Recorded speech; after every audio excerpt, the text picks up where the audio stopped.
Les gars, j'espère que vous allez bien. Très heureux de vous retrouver ce soir pour une nouvelle vidéo. Qui aurait cru, sincèrement, lors du tirage des quarts de finale que Dortmund allait se retrouver en finale? Je pense que personne ici n'aurait cru, pas par manque de respect pour Dortmund par rapport à la saison, par rapport aux joueurs, au collectif, aux équipes qu'il y avait à côté, mais Dortmund l'a fait. Aujourd'hui les gars, on se retrouve pour le débrief entre le PSG et Dortmund.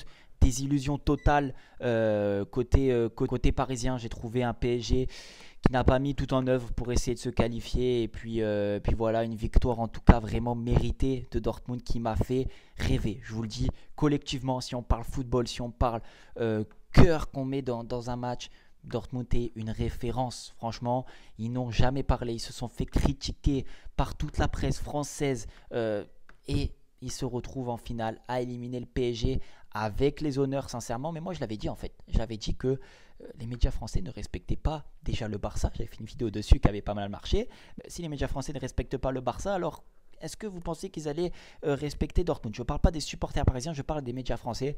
Aujourd'hui, voilà, le vent tourne bien. Donc, Dortmund se qualifie pour la finale. En tout cas, ça aurait été quand même un match vraiment intéressant à suivre sur le plan tactique. Moi, Dortmund, ils m'ont fait rêver dans l'abnégation, dans l'envie, etc. Alors oui, le PSG touche 4 fois les poteaux et les montants sur cette rencontre. Mais malheureusement, voilà, la chance fait partie aussi intégrale de la Ligue des Champions. Ça se joue à des détails. Le PSG a clairement manqué d'efficacité, c'est une certitude. Le point numéro un, bien sûr, c'était Ramos qui a été préféré à Barcola sur cette rencontre. On le sait que Enrique avait été pas mal critiqué le fait de ne pas avoir fait jouer Ramos au match aller. Il se retrouve à mettre Ramos. J'ai trouvé Ramos intéressant sur le plan, on va dire, athlétique. Il a un petit peu plus embêté, j'ai envie de dire. Il a été en tout cas plus efficace qu'un Mbappé dans les points d'appui et tout. Mais malheureusement, il a manqué d'efficacité. Et je vous pose une question, vous Parisiens et vous supporters aussi, à quoi ça sert d'aller chercher des Dembélé, des Ramos s'ils ne marquent pas? En fait, Dembélé a encore une action, il ne marque pas, il tire toujours à côté, à part contre le Barça. Ramos a deux occasions, il tire au-dessus. Moi, je trouve quand même que ça fait quand même pas mal de financement pour un rien, alors que tu avais des attaquants déjà qui étaient là et qui faisaient le taf. Je trouve ça bien dommage comparé à un Dortmund qui a été super efficace dans les deux surfaces, c'est-à-dire qu'un Dortmund tueur complet. Alors oui, il marque un but sur un corner totalement donné de Marquinhos et Donnarumma. Voilà, ces deux-là, en tout cas, c'est très compliqué dans l'entente sur cette action-là.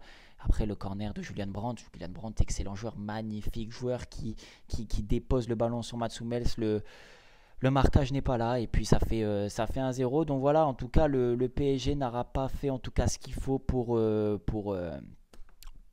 essayer de se qualifier. Schlotterbeck et Hummels, sincèrement, match extraordinaire. Voilà, c'est cet homme-là, Mats Hummels, mérite le respect parce qu'à son âge, il fait partie clairement, si on est sincère, des meilleurs défenseurs centraux de la planète à l'heure actuelle parce que ce qu'il fait déjà en Bundesliga et ce qu'il fait en Ligue des Champions, c'est tout simplement stratosphérique. Sur les deux confrontations, c'est énorme. Donc oui, on avait un Mats Hummels et un Schlotterbeck vraiment bon. Deuxième point que j'ai noté, ça c'est peut-être à l'image de la rencontre sur les deux confrontations, c'est Borussia Dortmund tueur dans les deux surfaces, c'est-à-dire tueur en attaque et tueur en défense. Rien ne passait aujourd'hui. Mats Hummels, Schlotterbeck ont fait un spécifique de la tête, ils ont fait un spécifique défenseur. Les centres, c'était de la tête. Mats Hummels récupérait tous les ballons, il lisait toutes les trajectoires. Excellente défense de Dortmund. On connaît la mentalité allemande qui est très réputée pour être rugueux et ne laisser pratiquement aucun espace. Aujourd'hui, en tout cas, je trouve que le PSG n'a pas exploité les petites faiblesses qu'il y avait du côté allemand, à l'image des gelons. Est-ce que vous avez vu un gelon côté parisien aujourd'hui? Moi, j'ai pas vu un ballon dans le dos de la défense. Je parle dans le dos de Schlotterbeck et Mats Hummels. J'ai vu malheureusement trop de ballons cherchés dans les pieds, trop d'essayer de concrétiser les actions en partant de plus bas, en essayant de faire 1500 passes.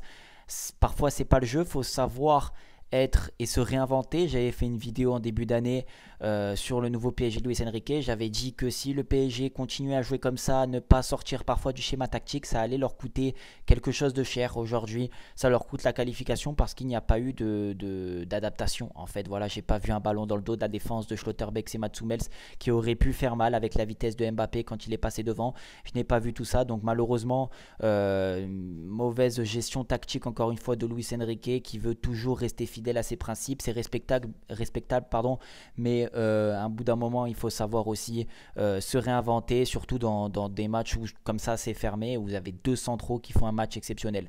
Le troisième point, c'est clairement la vérité. Voilà, le PSG beaucoup trop faible, une désillusion. C'est une désillusion parce que le Paris Saint-Germain, moi, quand ils ont passé Barcelone, je me suis dit bon, c'est vrai que ils ont pas mal été aidés par le carton rouge et voilà, c'est clair, hein. Moi je pose ça maintenant. Je pense que si le PSG que Barcelone et que Alaro ne prend pas ce carton rouge, je pense que Barcelone passe, mais sans problème, parce qu'à 11 contre 11 il y avait 2 buts d'avance pour le Barça. Aujourd'hui à 11 contre 11 entre Dortmund et le PSG, il y a 2 buts d'avance pour Dortmund. Les stats sont là. Alors bien sûr qu'avec un carton rouge ça accentue le fait d'avoir plus d'occasions, et le PSG a très bien joué, s'est très bien adapté face au Barça. Et donc je m'étais dit bon, c'est vrai qu'ils ils se sont adaptés, ils ont été intéressants, ils ont vraiment été bons, ils ont exploité nos faiblesses à 10 contre 11. Je me suis dit, le PSG, au minimum au retour, chez eux, devant leur public, vont faire quelque chose. Et c'est une désillusion parce que le PSG, trop poussif, trop faible. J'ai pas vu de joueurs essayer de changer de rythme, essayer de prendre un peu, j'ai envie de dire, l'équipe sur ses épaules. J'ai pas vu tout ça. J'ai pas vu de vrais leaders dans cette équipe.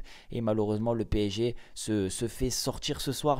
J'ai envie de dire que Dortmund fait une très belle confrontation, une très belle double confrontation, mais j'ai quand même envie d'appuyer sur le fait que le PSG n'a pas mis tout en œuvre pour essayer de se qualifier. C'est mon ressenti. S'ils ne voulaient pas partir avec des regrets, je pense que c'est pas le cas, parce que les regrets, ils y sont clairement. Donc le quatrième point, c'est une tactique quand même assez stérile du PSG, c'est-à-dire que on a évoqué là depuis quelques minutes voilà, le fait de ne pas avoir eu de ballon dans le dos de la défense, etc. Mais j'ai aussi pas vu tactiquement un PSG essayer de se réinventer, même dans leur jeu. C'est-à-dire que le PSG allait à droite avec Hakimi, revenait dans l'axe, allait à droite, allait à gauche, essayait de trouver un tir aux avant-postes. C'est pas comme ça. À un bout d'un moment, il faut percuter. J'ai pas vu de joueurs essayer d'aller en 1 contre 1, à part quand Barcola est rentré sur la fin.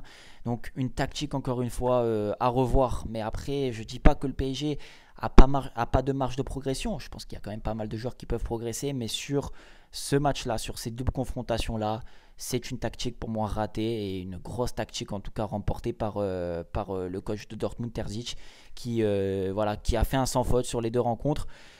Le cinquième point de la vidéo, je me perds un petit peu, il est tard. Un réveil beaucoup trop tardif, je trouve, sur cette deuxième confrontation. Alors à l'aller, ça avait été aussi un peu le cas, mais là, un réveil beaucoup trop tardif, c'est-à-dire qu'il y a eu des vraies courses, il y a eu des vrais appels de balles, des vrais changements de rythme pendant le temps additionnel. Et vous ne pouvez pas aujourd'hui, quand vous êtes le PSG, vous réveiller dans le temps additionnel. Donc malheureusement c'est très dommage. J'ai envie de parler un petit peu de Dortmund maintenant. On a beaucoup parlé du PSG, ce qui est normal. Dortmund, bravo parce que, comme j'ai dit, tueur dans les deux surfaces, offensivement, défensivement. Mais cette équipe, et je l'avais dit à l'aller, arrive à se projeter avec 4 touches de balle, 3-4 passes grand maximum, ils arrivent dans la surface de réparation.